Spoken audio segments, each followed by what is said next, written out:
അസ്സലാമു അലൈക്കും. പ്രിയപ്പെട്ട സഹോദരി സഹോദരന്മാരെ, പരിശുദ്ധ റജബ് മാസം നമ്മളിൽ നിന്ന് വിടവാങ്ങി. മുത്തുനബിയുടെ മാസമായ പരിശുദ്ധ ഷഹബാൻ മാസം ആഗതമായി. അൽഹംദുലില്ലാ, സ്വലാത്തുകൾ ധാരാളമായി വർദ്ധിപ്പിക്കേണ്ട മാസമാണ് ഷഹബാൻ മാസം. റമളാനിൻ്റെ തൊട്ടു മുമ്പുള്ള മാസമായതിനാൽ ധാരാളം ഇബാദത്തുകൾ കൊണ്ട് ഈ മാസം ധന്യമാക്കുക. സുബ്ഹാനല്ലാഹു തആല തൗഫീക്ക് നൽകട്ടെ. ഷഹബാൻ 15-ൻ്റെ രാവ്, അതായത് ബറാത്ത് രാവ്, നമ്മുടെ ഈ വർഷത്തെ ജീവിതരേഖ നിർണയിക്കപ്പെടുന്ന ദിവസം. അല്ലാഹു സുബ്ഹാനഹു തആല നമുക്കെല്ലാവർക്കും ദീർഘായുസ്സും ആഫിയത്തും നൽകട്ടെ. ഭക്ഷണത്തിൽ വിശാലത നൽകട്ടെ. ആക്കിബത്ത് നന്നാക്കി തരട്ടെ. ആമീൻ. ഷഹബാൻ 1-ാമത്തെ ദിവസം മുതൽ ഷഹബാൻ 15 വരെ മുടങ്ങാതെ ചെയ്യേണ്ട കാര്യങ്ങൾ പറയാം. എല്ലാവരും ശ്രദ്ധിച്ച് മനസ്സിലാക്കുക.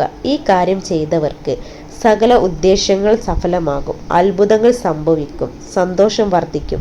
മറക്കാതെ ചെയ്യുക. ഷഹബാൻ മാസം 1-ാമത്തെ ദിവസം, അതായത് ഷഹബാൻ ആദ്യ രാത്രിയിൽ ഇശാ നിസ്കാര ശേഷം സൂറത്ത് ദുഖാനിലെ ആദ്യത്തെ 8 ആയത്ത്, അതായത് മുകളിൽ കാണിച്ചിട്ടുള്ള ഈ ആയത്ത് 15 തവണ ചൊല്ലുക. എന്നിട്ട് ദുഹാ ചെയ്യുക. ഈ രൂപത്തിൽ ഷഹബാൻ മാസം 14-ൻ്റെ രാത്രി വരെ, അതായത് ഷഹബാൻ 1 മുതൽ 14 രാത്രി വരെ മുടങ്ങാതെ ഈ ആയത്ത് 15 തവണ വീതം ഓതി വരിക. ഷഹബാൻ 15-ൻ്റെ രാത്രി അഥവാ ബറാത്ത് രാവിൽ ഈ ആയത്ത് 30 തവണ ആവർത്തിക്കുക. ഇൻഷാ അല്ലാഹ്, ഇങ്ങനെ ഓതി വരുന്നവരുടെ സകല ഉദ്ദേശങ്ങൾ പൂർത്തിയാകും. ദുആക്ക് ഉത്തരം കിട്ടും. സന്തോഷം ജീവിതത്തിൽ കളിയാടും എന്ന് മഹത്തുക്കൾ പറഞ്ഞിരിക്കുന്നു.